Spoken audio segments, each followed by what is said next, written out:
Buenas noches, nuevamente en este espacio Diálogos al Café Marcos Escudero, espacio en el que proponemos normalmente temas que hacen a la coyuntura nacional, internacional y algunas veces local, en el caso particular de Cochabamba.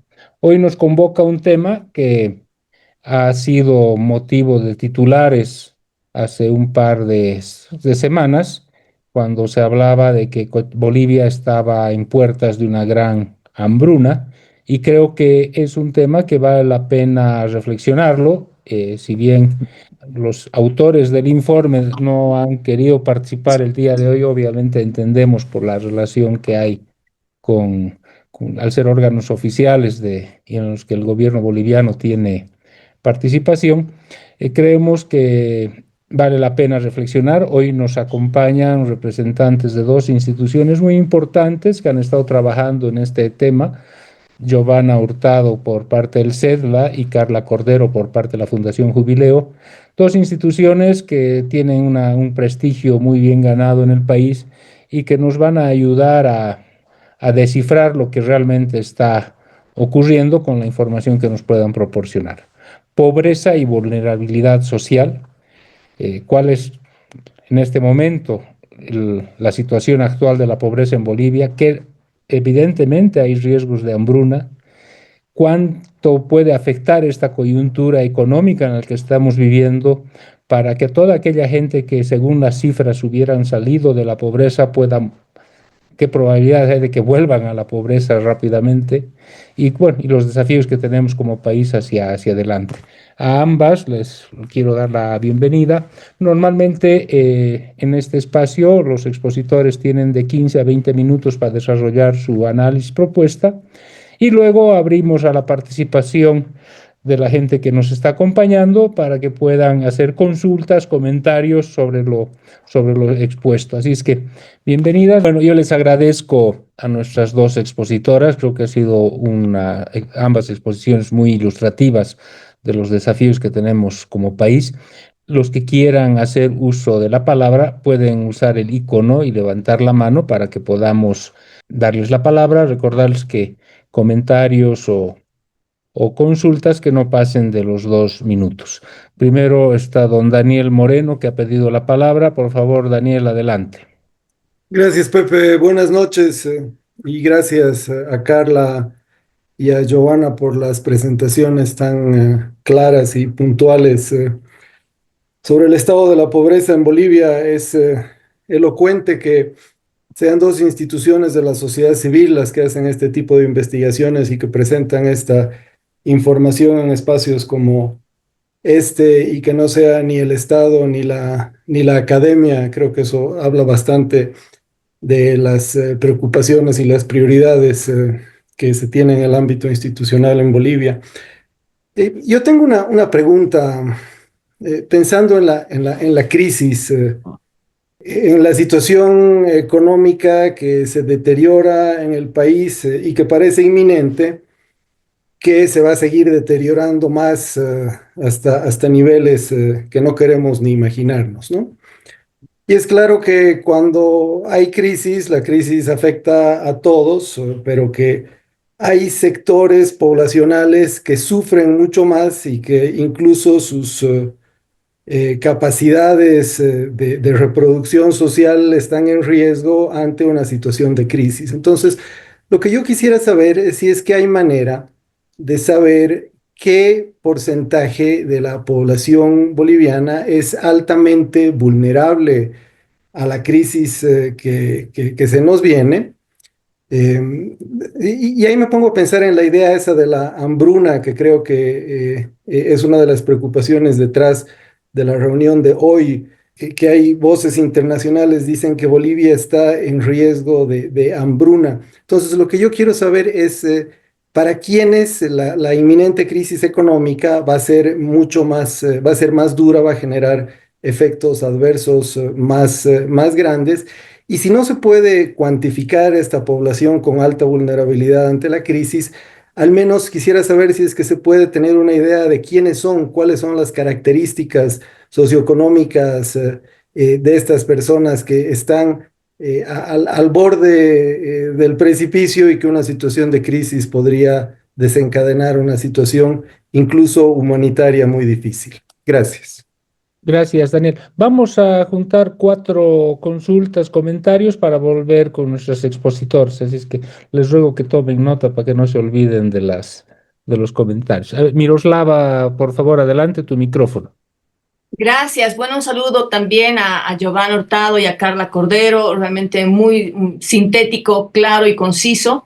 Eh, para Giovanna, considerando que este aumento se atribuye al agotamiento del ciclo del gas y la persistencia del modelo rentista, no sé si nos puede detallar cuáles son los mecanismos específicos a través de los cuales este modelo rentista y la crisis económica actual estarían impactando de manera más severa en dimensiones como el empleo y la seguridad social. Bueno, especialmente, sobre todo en grupos vulnerables como mujeres y jóvenes, y qué tipo de reformas estructurales, más allá de las transferencias monetarias, considera urgentes para revertir esta tendencia. Eso era para Giovanna. Y para Carla quería preguntarle, o sea, ¿cómo propone que el próximo gobierno aborde estructuralmente esta informalidad masiva para garantizar acceso a la seguridad social y empleos dignos? ¿Y cómo se articularían estas medidas con sus recomendaciones de actualizar el tipo de cambio, ¿no? Levantar la subvención de los hidrocarburos, reducir el gasto público, considerando el impacto de estas medidas y cómo estas medidas podrían impactar más bien en la población más vulnerable, ¿no? Entonces quería hacer una pregunta a cada uno, si era posible. Gracias. Gracias, Miroslava. Roberto Lacerna, adelante, por favor. Gracias. Yo también quiero sumarme a las felicitaciones a Carla y Giovanna por las dos presentaciones que creo que merecían una sesión aparte cada una por la magnitud y la complejidad de las presentaciones, ¿no? Tengo un comentario, un par de comentarios, una pregunta. El primer comentario es sobre todo a la presentación de Giovanna, que me parece que da por sentadas las causas de la pobreza y no entra después al análisis de cuáles son. Da por sentado que el problema es la desigualdad y que automáticamente de la desigualdad se deduce o se genera la pobreza. Y tengo la impresión de que de que ese estudio repite una vieja confusión que es la de mezclar la desigualdad con la injusticia. Creo que son dimensiones y cosas bien distintas y no toda desigualdad resulta ser injusta. Pues hay desigualdades que son tolerables, resultantes de las decisiones individuales, de las decisiones que cada uno toma o de los talentos incluso. Entonces, me parece que es importante diferenciar lo que es desigualdad de lo que es justicia. El segundo tema que me preocupa es el de la evolución del concepto de pobreza, ¿no? Antes se hablaba simplemente de pobreza por ingresos, después le hemos ido añadiendo otras dimensiones y ahora estamos en esta cuestión de la de pobreza multidimensional que añade cada vez más datos, variables, etcétera, que hace que sean cada vez más difíciles las posibilidades de superar la pobreza. Porque si cada vez movemos el parámetro de medición de la pobreza, pues obviamente siempre vamos a encontrar pobres. Si además deducimos de la desigualdad la pobreza, pues siempre vamos a tener pobres. Y entonces no sé hasta dónde es pertinente seguir manteniendo este esfuerzo de modificar continuamente el concepto y por qué no llamarle otra cosa a los nuevos conceptos que están surgiendo. En cuanto a las causas, por último, me parece que, salvo en la última parte del trabajo de Jubileo, no se ha entrado en profundidad a tratar el tema, ¿no? Por ejemplo, por supuesto hay un problema de empleo, pero ¿por qué no hay un empleo digno? ¿Por qué no hay mejor empleo? ¿Es solamente un problema de regulaciones? ¿Es solamente un problema de política laboral o hay un problema más global que tiene que ver con las limitaciones para el desarrollo de los mercados, con las restricciones para la inversión, con la falta de estímulos a una mayor inversión? Ese tema, por ejemplo, está un poquito soslayado, así como el tema de la educación. Por último, me parece que la movilidad social no debería medirse solamente comparando estructuras de clases o grupos sociales, a ver si aumenta o disminuye la clase media, sino también atendiendo a los desarrollos personales, ¿no? La movilidad social sobre todo trata de la posibilidad de que existan oportunidades para que las personas, los individuos, las familias puedan transitar de uno a otro grupo social en base a su esfuerzo y el aprovechamiento de las oportunidades de la sociedad. Eso es. Gracias, Pepe. Gracias, Roberto. Los vamos a escuchar a Mauricio Blanco y a Antonio Sarabia y después volvemos con nuestras expositoras. Mauricio, por favor, adelante, tu micrófono. Sí, bueno, ante todo, felicitar a Giovanna y a Carla por el esfuerzo de seguir trabajando un tema que, como bien dice, y voy a retomar un poco lo que estaba diciendo Roberto, es un tema que lo venimos trabajando hace años y años. Yo en Brasil vengo trabajando pobreza hace 35 años, que comencé a trabajar en Bolivia, y siempre se me dice, ¿no? ¿Y por qué trabajas la pobreza? Y le digo, mientras haya pobres, tenemos que seguir estudiando la pobreza, ¿no? ¿Quién no quisiera dejar de analizar? Voy a retomar los 3 puntos de Roberto, porque coincido totalmente con Roberto lo que está diciendo, y lo voy a tratar de hacer metodológicamente bien rápido, Giovanna, sobre pobreza multidimensional. La primera observación que tengo es metodológica, ¿no? Admiro mucho la creatividad que han tenido ustedes de juntar dos metodologías, ¿no? La metodología del ASFI con la metodología de OFI, ¿no? Son dos conceptos diferentes de pobreza multidimensional. Creo que en el caso de ASFI, lo que te propone ASFI es una flexibilidad que, como diría Roberto, a vos te da la libertad, la metodología te da la libertad de colocar muchas variables, pero no te recomienda ASFI en ningún momento que hagas un indicador sintético. El caso de OFI es diferente, ¿no? Tenemos que trabajar con incidencia, con los umbrales, etcétera, ¿no? Y lo que te dice OFI es que justamente trates de trabajar con la menor cantidad de variables. Y yo creo que este es un comentario que quisiera contribuir. En primer lugar, si tú tienes la dimensión más grande que tienes 11 indicadores en una de tus dimensiones, ¿no ve? Si te pones a fijar, en otras dimensiones tienes solo un indicador. Entonces, esa es la causa por la cual la sensibilidad del indicador a lo largo del tiempo no se mueve mucho. Por eso te quedas en 29. Porque el peso de una variable en esa dimensión es 1 sobre 11, mientras que en otra dimensión que tienes dos indicadores es 1. Hay un peso excesivo en una de tus dimensiones. Y por eso no se va a mover tu indicador. Porque 1 sobre 11 va a ser muy difícil que cualquier variación de tu indicador a lo largo del tiempo consiga realmente expresar en la dimensión que pese, ¿no? Entonces, ahí hay un problema de desequilibrio muy grande, que es, como dice Roberto, el problema de la pobreza multidimensional es que nos entusiasmamos y le vamos metiendo muchos indicadores, etcétera. Otro problema metodológico que yo le veo, que tal vez eso también se lo puede solucionar, es que tú tienes variables correlacionadas entre dimensiones. Te doy el ejemplo, tú tienes ingreso, ¿ya? Pero también tienes desempleo o acceso al mercado laboral, y ambas variables están correlacionadas, o que las estás midiendo en dos dimensiones diferentes, ¿no? Y ellas, si tú hicieras un trabajo econométrico de ver correlación, verías que muchas de tus variables están realmente correlacionadas. Entonces está teniendo un impacto espurio en las diferentes dimensiones. Hay que tener un poco de cuidado con eso.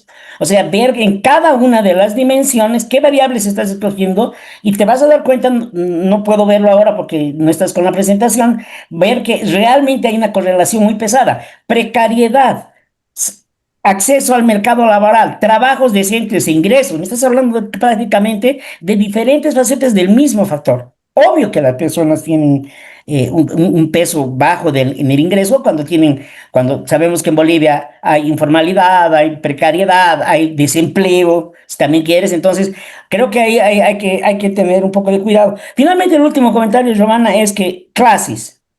La pregunta es específica. ¿Cómo han escogido la clase media alta? Y cómo en esa clasificación han mezclado con otro tipo de categorías, que es obrero, empresario, pequeño burgués. Son otro tipo de categorías. Y en tu misma clasificación usas clase baja, clase media alta y clase alta, que me imagino que es un recorte por ingreso o por consumo, que son las únicas dos formas de elaborar eso, ¿no ve? Y también ese mismo comentario va para Carla. Carla, tienes toda la razón. El problema es que debemos comenzar, y si hicieras el trabajo, Carla, con consumo, Y definir clase media con consumo, te vas a quedar mucho más apavorada con la situación boliviana, porque existe una bibliografía tremenda que te dice que por lo menos 4 variables deberías tomar en el consumo de la clase media. Educación, o sea, una familia de clase media en toda la literatura te muestra que debería ser capaz de pagar tu educación, que en Bolivia las personas no tienen. Segundo, deberías tener un equipamiento en casa que incluya incluso la movilidad, ¿no? Clase media. Y tercero, deberías tener capacidad de pagarte tu salud. Cuando no tienes esas 3 cosas en toda la literatura, en todos los países, no eres clase media. Definitivamente te caíste a ser pobre si no eres capaz de hacer esas cosas.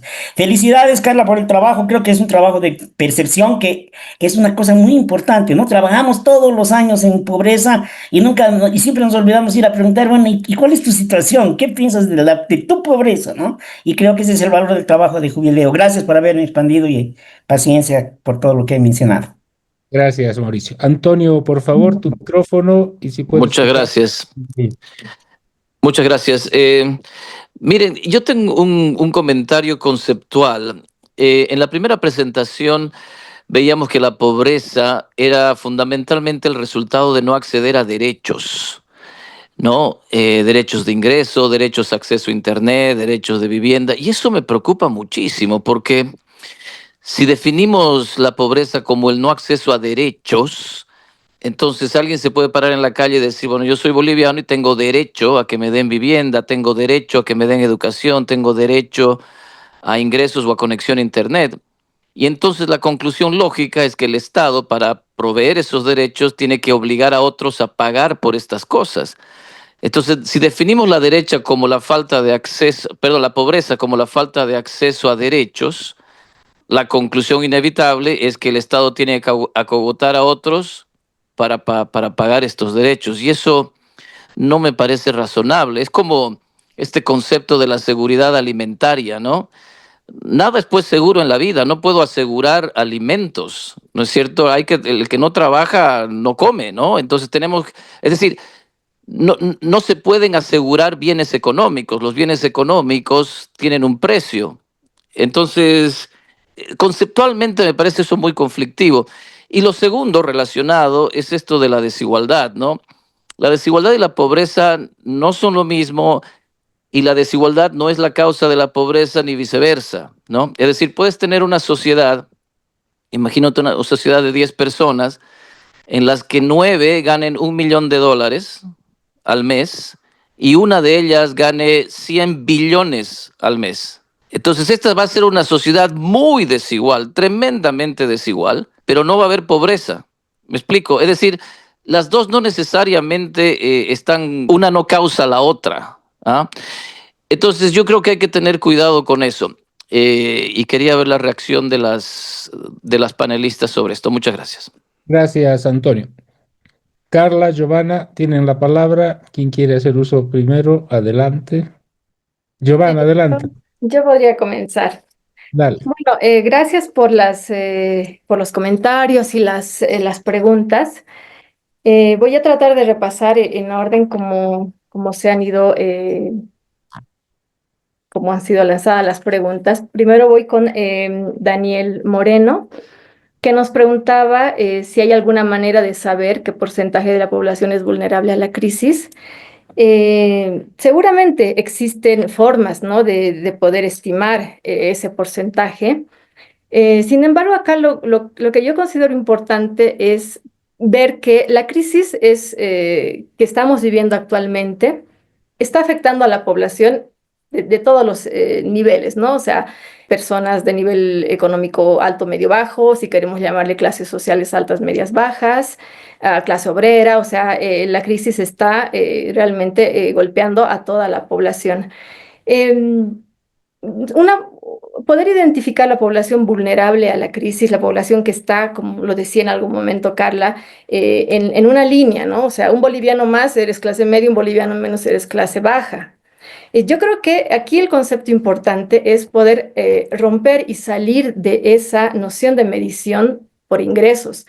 O sea, Bolivia está totalmente atrasada en lo que corresponde a la medición de la pobreza, ¿no? O sea, la pobreza multidimensional y la incorporación de indicadores o variables de su medición nos está permitiendo mirar de una manera diferente lo que es la pobreza, ¿no?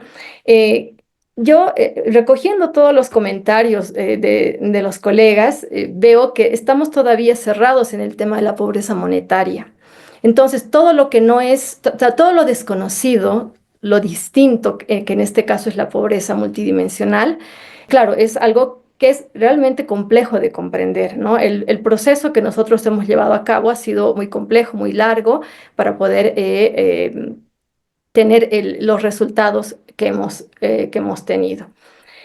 Yo no podría decirles si es que hay alguna manera precisa de medir qué población va a caer, porque no sabemos todavía cuál va a ser el impacto real de la crisis, y no sabemos todavía qué vaya a ocurrir de aquí a las elecciones y post las elecciones, dada la situación que vivimos. La segunda pregunta, que era de Miroslava, que nos decía cuáles son, no he podido registrar muy bien la pregunta, creo que la he entendido, que poder identificar aquellos elementos que están impactando en el empleo, ¿no? El tema de la crisis. Hay, hay una, Hay una situación muy compleja en el tema del empleo, ¿no? Tenemos, por un lado, como yo mostraba en los datos, el tema del acceso al empleo es un tema importante que va más allá de las crisis que podamos estar viviendo. Un tema es acceder a un empleo, ¿no? La población en un porcentaje del 70% aproximadamente o más accede a un empleo. El problema es a qué tipo de empleo estamos accediendo, ¿no? O sea, a qué tipo de empleo estamos accediendo.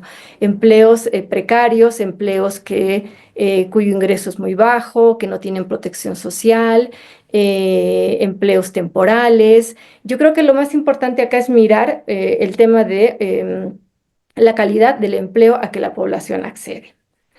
La pregunta que nos decía Roberto sobre una confusión entre el concepto de desigualdad y el concepto de pobreza, en realidad obviamente no es lo mismo, ¿no? Desigualdad que pobreza, ¿no? La desigualdad está vinculada a lo que es la distribución desigual, pero Roberto nos hablaba de que cuando hablamos de la pobreza multidimensional y establecemos nuevos parámetros, es lo que les comentaba. Bolivia es uno de los pocos países en el mundo, y sobre todo en países de la región, que no cuenta con una medición de pobreza multidimensional a partir del Instituto Nacional de Estadísticas, ¿no? Es la institución que debería presentarnos la información sobre pobreza multidimensional para estar a la par de las mediciones de otros países de la región, es el INE. Lamentablemente el INE no tiene voluntad política como para poder desarrollar y trabajar en una metodología que vaya más allá de la medición de la pobreza por ingresos, que como hemos visto, esa medición tiene un montón de observaciones a pesar que sea la medición oficial, porque un boliviano más o un boliviano menos dentro de una línea que se ha trazado nos pone en clase alta. Hoy soy clase media, mañana soy clase baja, porque los ingresos de las personas van a fluctuar, obviamente, más allá, sobre todo con el tema de la crisis. El tema de la metodología y la observación, ¿no?, de los indicadores que nos hacía a Mauricio, bueno, allí, claro, la exposición que yo he hecho es muy breve y ha sido muy concisa para poder presentar en 20 minutos un trabajo que nos ha llevado más de 2 años, y no solamente en el desarrollo, o sea, la elaboración de la metodología ha seguido un trabajo riguroso. Hemos tenido la oportunidad de trabajar con Wilson Jiménez, que es una persona, un estadístico especializado en el tema de las mediciones, y con él hemos podido trabajar y hemos hecho una serie de ejercicios. Cuando Mauricio me decía que hay un indicador, el indicador de poder y voz, por ejemplo, que tiene un peso importante dentro de lo que es la medición del índice de pobreza multidimensional. Detrás de la metodología, que ya no he podido explicar por un tema de tiempos, existe obviamente un peso que se le ha asignado a cada indicador. Y cada indicador, o sea, se ha distribuido el peso de los indicadores en función de la importancia de las dimensiones.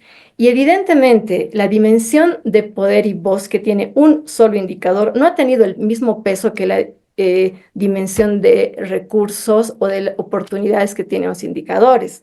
Se ha hecho unas ponderaciones estadísticas para que evidentemente no tengamos un peso excesivo de un indicador dentro de la estructura. Eso para poder aclarar. Y el tema de la construcción de la variable de clase social, o sea, la construcción de nuestra variable de clase social es una construcción que la desarrollamos desde la institución, desde el CEDLA, y que la hemos desarrollado desde hace muchísimos años. No tiene que ver con un tema de ingreso necesariamente, o sea, esta clase está ligada a la ocupación de la persona. Entonces, para definir a la clase obrera, obviamente la ocupación de la persona está dentro de la estructura de clasificaciones que maneja el INE, clasificado como obrero. Entonces, en algunos casos hemos tomado, por ejemplo, para los profesionales independientes, el tema de la formación, de si esa persona tiene estudios hasta profesionales, entra dentro de una categoría. Si no tiene estudios profesionales, entra dentro de otra categoría. Y el proceso de construcción es un proceso muy riguroso, pero que está ligado al trabajo, a la ocupación de la persona. Eso para responder, espero haber respondido las preguntas que me han hecho. Gracias. Gracias, Giovanna. Tus comentarios, Carla, por favor. Muchas gracias.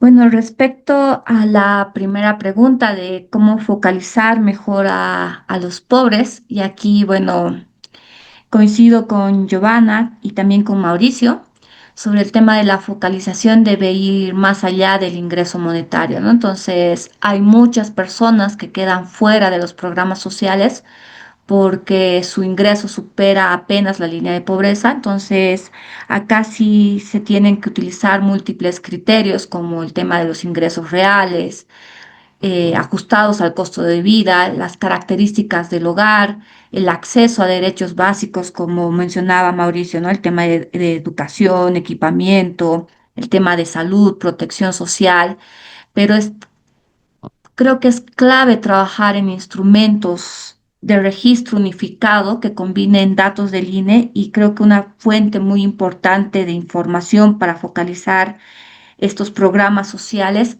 tiene que ser la del censo, ¿no? Entonces, conozcamos los resultados del censo y hay que trabajar en estos registros unificados. La segunda pregunta iba a cómo abordar el empleo informal. Entonces, aquí aclarar, bueno, que la informalidad no es solo una elección, ¿no? Entonces, muchas veces es la única salida que la gente tiene para sobrevivir y para subsistir en nuestra economía. Entonces, aquí se necesita realmente un enfoque integral, donde va el tema de la simplificación de trámites, reducir estos costos para aquellos pequeños negocios, ampliar el tema de acceso a créditos, servicios financieros. También creemos que se tiene que fomentar el tema de la asociatividad y las redes productivas en lugar de obligar a formalizar individualmente, por ejemplo, y mejorar esta calidad del empleo, ¿no? Y bueno, la otra era el tema del empleo digno, creo. Bueno, no, la otra era por qué abordar la pobreza desde una perspectiva multidimensional. Entonces aquí, bueno, ya Giovanna respondió que la pobreza no solo se reduce al tema de ingresos, ¿no? Entonces, la pobreza tiene que mirarse desde una mirada integral que incluya el tema de educación, salud, vivienda, acceso a servicios básicos, trabajo digno, seguridad alimentaria, para diseñar estas políticas públicas más precisas y completas, porque si no se deja de un lado lo estructural, ¿no? Y solo se invierte en bonos, pero sin dejando de un lado el tema de la oportunidad a todas las personas. Y El tema, bueno, de uniformar el tema de la pobreza, bueno, creo que aquí el tema de solo uniformar a un solo criterio el tema de la pobreza puede llevar muchas veces a errores de política porque no responden a realidades concretas, ¿no? Entonces siempre hay que ver el tema de la pobreza como un rostro con la participación de comunidades para tener estas políticas diferenciadas. Y bueno, creo que había otra sobre el tema de cómo debería afrontarse, bueno, que ya hemos respondido, y también, bueno, que el tema de las políticas públicas deben ir más allá de los bonos, ¿no? Entonces hay que interpelar esto también a los candidatos y también, o el número de empleos creados, ¿no? Entonces, aquí creo que para abordar el tema de la pobreza de manera integral, necesitamos empleos que paguen bien, que también valoren tu esfuerzo, que permitan una vida digna y que aumenten el tema de la productividad, y para eso se tiene que fortalecer el tema del capital humano a través de la educación, ¿no? Entonces, eso es importante. Entonces, esas son mis reflexiones. Gracias, José. Gracias, Carla. Antes de volverle a dar la palabra a Mauricio, no sé si alguien quiere hacer uso de la palabra con algún comentario para, en su Pepe, yo caso. no sé cómo poner la manito. Sí, Dale, Robert. Solamente un comentario muy breve. Primera cosa que me sorprende es que si se fijan ustedes, el tema de pobreza está ausente de los programas políticos de esta campaña. Si ustedes escuchan a los candidatos, ninguno habla de pobreza. Pareciera que vivimos en un país que no tiene pobreza. Y yo creo que la pobreza es un síntoma más de la causa, y un síntoma que tiene que ser buscado en sus orígenes. Y en sus orígenes yo creo que hay una relación directa entre los sistemas económicos y la incidencia de pobreza, porque en el fondo también se trata de identificar oportunidades y competitividad para crear esos empleos productivos, bien remunerados, etcétera, etcétera. Entonces, sorprende esa ausencia de parte de las ofertas políticas electorales y en general. Pareciera que los bolivianos no pensamos en la pobreza como un hecho fundamental de nuestra existencia, ¿no? Ese comentario solamente, Pepe, gracias. Gracias, Robert. quería hacer un comentario. Muy buenas Un noches. momentito, un momentito, Rolando. Antes está Gonzalo Flores. Adelante, Ok. Gonzalo. Ya, muchísimas gracias. Les ruego que me disculpen, estoy desde un celular en un alojamiento, entonces no tengo las mejores condiciones. Dos cositas. La primera es, cada vez que asisto a una presentación sobre el tema de pobreza, tengo la sensación de que los especialistas tienen cada uno está mirando a un objeto diferente y tienen conceptos diferentes en su cabeza. Por consiguiente, no están hablando de lo mismo y no pueden comunicarse. Es como si cada uno hubiera desarrollado su lenguaje particular. Mientras más dimensiones y ponderaciones le ponen a la cosa, menos asible es su objeto de estudio. Yo creo que esto no necesita más variables, sino menos, para poder simplificar y entender el fenómeno, ¿no? Yo no soy un especialista en el tema, así que en eso me quedo. Yo quería hacer un aporte en el tema de esto de los alimentos, ¿no? Como ustedes saben, ha habido un comunicado de Naciones Unidas que ha provocado un alarido por parte del gobierno, una aclaración por parte de funcionarios de Naciones Unidas acá, y yo me he tomado el trabajo de ver el informe. Francamente, es un informe donde se habla 4 veces de Bolivia y en ninguna se dice que está expuesta a la hambruna. Lo que se dice es Bolivia no tiene datos suficientes como para hacer un buen análisis, ¿no? No justifica la reacción francamente histérica del gobierno.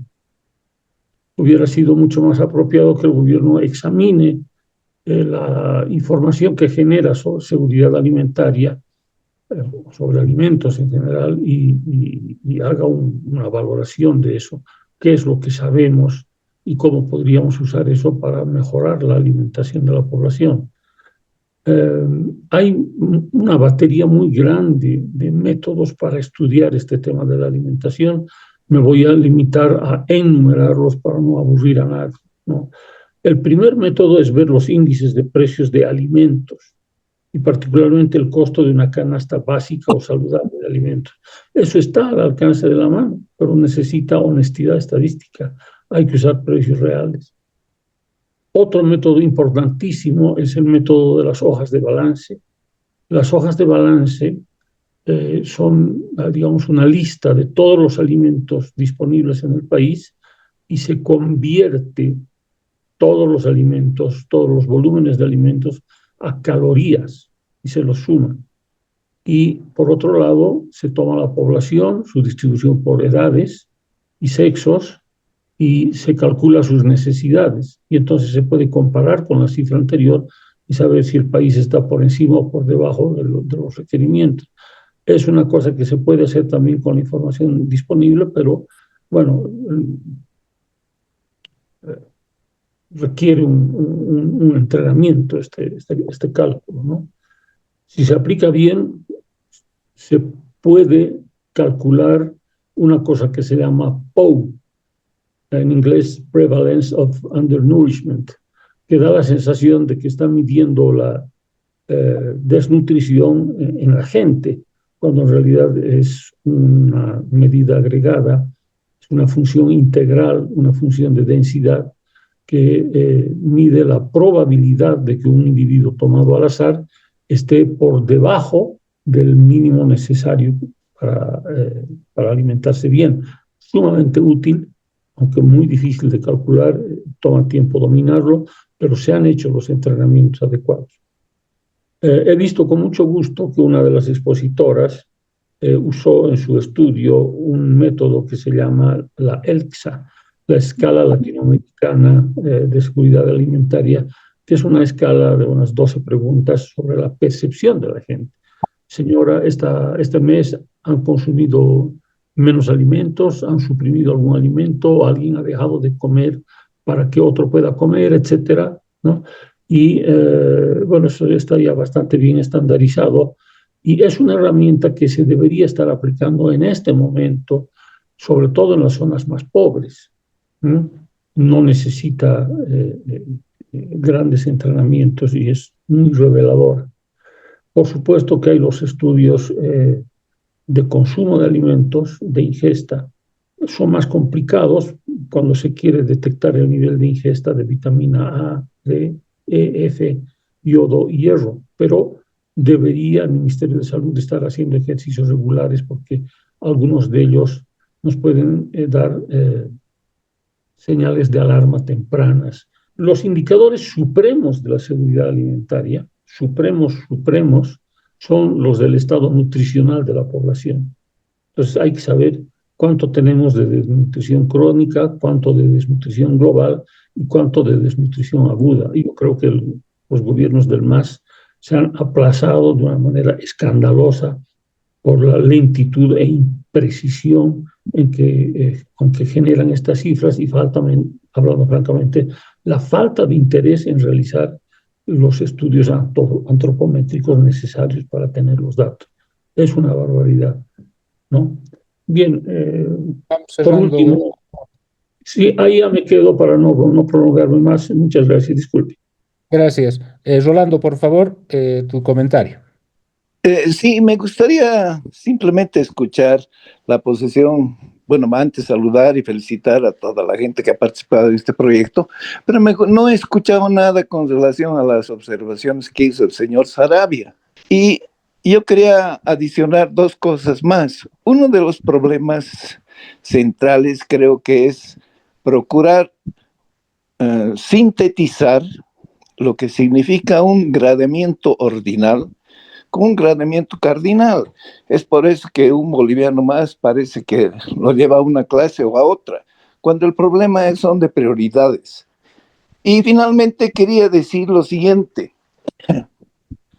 Yo creo que la pobreza es natural. Venimos pelados a este mundo. Entonces no habría que estudiar tanto las condiciones de la pobreza y sí más bien cómo hacer para salir de la pobreza. En términos analógicos, no estudiamos por qué hay oscuridad. Lo que hacemos en el tiempo entero es cómo poder encontrar mecanismos que te eliminen la oscuridad a través de la luz.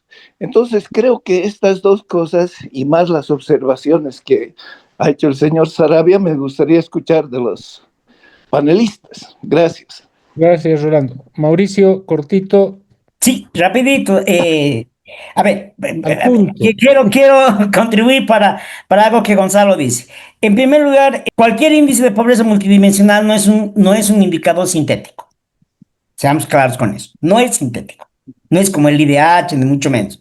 Por lo tanto, en la metodología que has usado, el peso te lo da el umbral, no la determinación de peso. O sea, en la metodología OFI, el peso te lo da el umbral, el peso de cada indicador. Ese es un primer comentario en relación a la metodología que Giovanna decía, ¿no? Tengamos cuidado.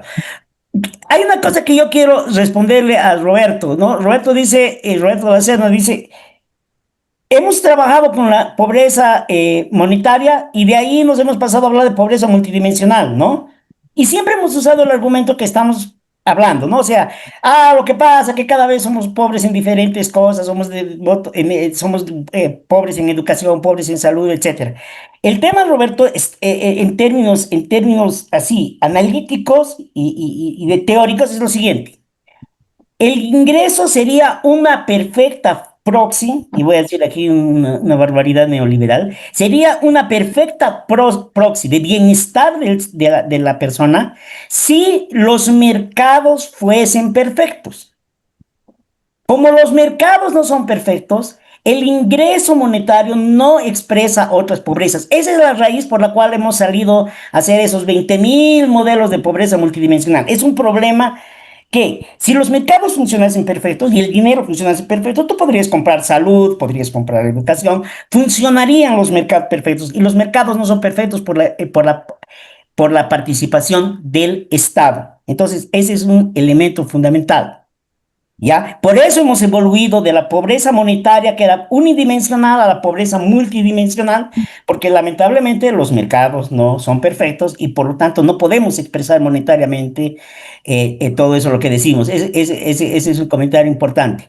Y el último comentario es que hay que tener mucho cuidado con la metodología, porque en la propia metodología que presenta Giovanna, por ejemplo, 2 veces el indicador tiene diferente número de indicadores. En 2017 creo que has mostrado tiene una X indicadores, y en el otro tienes otro número de indicadores. Hay que tener un poco de cuidado de tratar de llevar esto con mucho cuidado, porque son 2 cosas que no puedes compararlas si tienen diferentes indicadores en cada dimensión. Entonces, a mí me preocupa eso, ¿ok? Gracias, Mauri. Antonio, rapidito. Bueno, muchas gracias. Solamente para expresar mi vehemente reclamo, porque mis preguntas no han sido respondidas, pero además un vehemente reclamo de mi amigo Ronnie McLean. Ronnie, si lees el programa de Libertad y Progreso ADN, y que aquí tienes 2 coautores de ese programa, pues vas a ver que sí hablamos de pobreza. Pero la forma de hablar de pobreza es exactamente como la puso Rolando. Se trata de hablar de la creación de riqueza. Porque si hablas de derechos, que esta cosa me parece muy rara, repito, o de seguridad alimentaria, que es muy raro porque nada es seguro en la vida, entonces la conclusión lógica es redistribución. Que la forma de solucionar la pobreza es redistribuir, porque a este señor no le tocó su derecho y a este otro no su derecho, entonces hay que agarrar a otro para que pague por esos derechos, ¿no? Entonces la solución es la redistribución. Pero ese chiste ya lo hemos practicado miles de veces a través de los años, se llama socialismo y nunca ha funcionado. Entonces, cuando se habla de pobreza, se tiene que hablar de creación de riqueza. Y entonces ahí vas a ver que sí hablamos de eso y casi todo el plan nuestro habla de la creación de riqueza, ¿no? Bueno, eso. Voy a hacer mi tarea, ¿verdad? Miroslava, rapidito, el último comentario. Un comentario, ¿no? O sea, dada esta crisis económica, la inflación, la reducción del gasto público, tal vez, ¿no? Como ciudadanos, plantear propuestas concretas en el marco del debate electoral y de las políticas públicas, para así tal vez también ayudar a diseñar intervenciones que aborden la pobreza de manera más integral, ¿no? Considerando, como hemos escuchado, la heterogeneidad de los hogares pobres y la necesidad de una atención estructural a las condiciones de vida, ¿no? Ese era más o menos mi comentario. Gracias, Miroslav. Carla, primero, comentarios finales y despedida y luego Giovanna. Adelante. Bueno, de acuerdo con todos los comentarios y agradecida por las recomendaciones, por el tema de la medición por parte del consumo y el tema de la focalización de la seguridad alimentaria. Y bueno, mil disculpas al señor Sarabia, creo que se me fue su pregunta, pero lo voy a revisar. Y bueno, y muy de acuerdo sobre el tema de la creación de riqueza, ¿no? Para disminuir el tema de las desigualdades y la mejora en el acceso de oportunidades. Entonces, gracias por la oportunidad y por el espacio. Gracias, Carlos. Giovanna, por favor, último comentario y Bueno, agradecer a todos por sí, por los comentarios, las inquietudes. Para cerrar simplemente, un poco respondiendo a Mauricio en el tema de las observaciones en relación a los indicadores, yo le invito a leer el texto que hemos trabajado el año 2019, donde está la metodología explicada a detalle, em, para que tengamos una comprensión del trabajo que hemos hecho como CEDLA en una iniciativa privada para poder contar con datos que vayan más allá de los datos de la medición de la pobreza por ingresos. Creo que debemos salir del enfoque de medir la pobreza únicamente por ingresos, porque eso va mucho más allá. Y el tema de los derechos, que es el enfoque el que hemos decidido utilizar, nos ha mostrado una información distinta, diferente. Bueno, no, y espero que realmente la información pueda servir para poder orientar mejor las políticas públicas. Muchas gracias. yo pedirles a Giovanna y a Carla, si fuera posible, que a través de Roberto nos hagan llegar sus dos trabajos para que los colguemos junto con la presentación en la página web, porque eso va a ayudar a que tengamos una mejor comprensión. Yo sé que a veces trabajos muy a detalle y ampulosos, reducirlos en 20 minutos deja muchas lagunas y da sensación de que son informes un poco cojos y a veces es porque no hemos tenido la oportunidad de conocer en su conjunto. Si nos los pueden hacer llegar para que lo adjuntemos a la presentación sería una belleza. Bueno, finalmente agradecerles a todos habernos acompañado el día de hoy. Ha sido un tema que creo que hay que volverlo a abordar y vale la pena tomar la voz de alarma, digamos, que si hay la percepción de que las diferentes propuestas que están en este momento sobre la mesa en el tema electoral no están abordando la pobreza como tal. Por eso es importante si nos pueden llegar los documentos, porque también nosotros nos ocuparíamos de hacer llegar a los candidatos para que tengan la campana de alarma de que esto no se está abordando de una manera integral, sino muy por encima. Así que agradecer a todos la presencia y el próximo viernes con seguridad nos volvemos a reunir en diálogos al Café Marcos Escudero. Que tengan un lindo fin de semana. Y gracias Gracias, Pepe. Gracias a Tesla y todos. gracias a Jubileo por su participación.